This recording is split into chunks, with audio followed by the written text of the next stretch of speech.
In a significant step, the opposition leader Bill Shorten has firmly thrown Labor's support behind the push for an Indigenous voice to Parliament and wants a referendum question drafted by year's end. 2 months ago, the Referendum Council outlined its vision for constitutional change and recognition for Aboriginal Australians.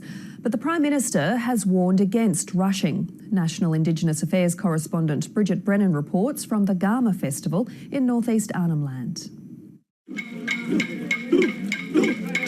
The olive python dancers snake their way through the Garma Festival. A rare window into Yolngu life in northeast Arnhem Land.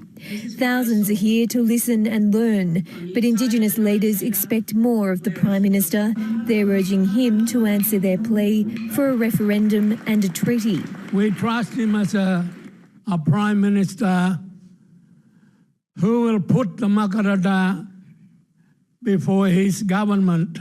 The Uluru Statement from the Heart called for a national vote to establish a First Nations voice or advisory body to Parliament. Malcolm Turnbull won't be rushed into any decision. There are still many questions. What would the practical expression of the voice look like? He knows what it means to run an unsuccessful referendum campaign. An all or nothing approach sometimes results in nothing.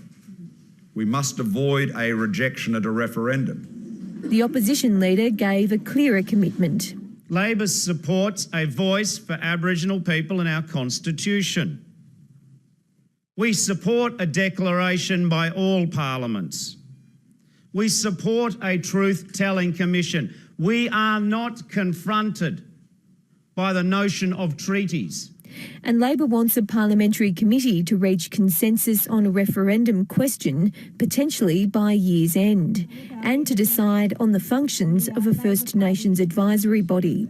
Working out exactly how this body would be elected, appointed, what it would do.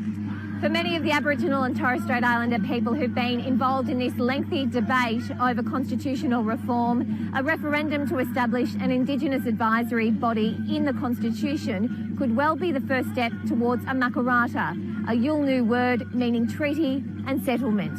Dr Galarrwuy Yunupingu has waited a lifetime for a Makarrata to right the wrongs. We had to sing out to the Parliament together.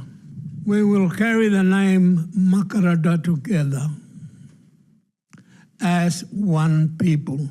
Here at Garma, there's almost unwavering support for his vision. Bridget Brennan, ABC News, Golkala.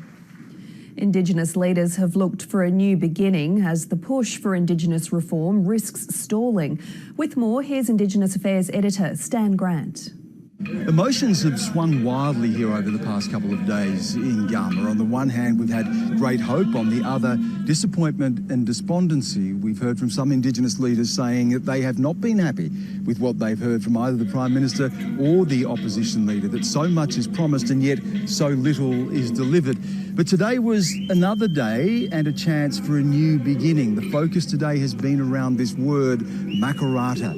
It's a Yolngu word which means coming together after a struggle, a chance to make peace.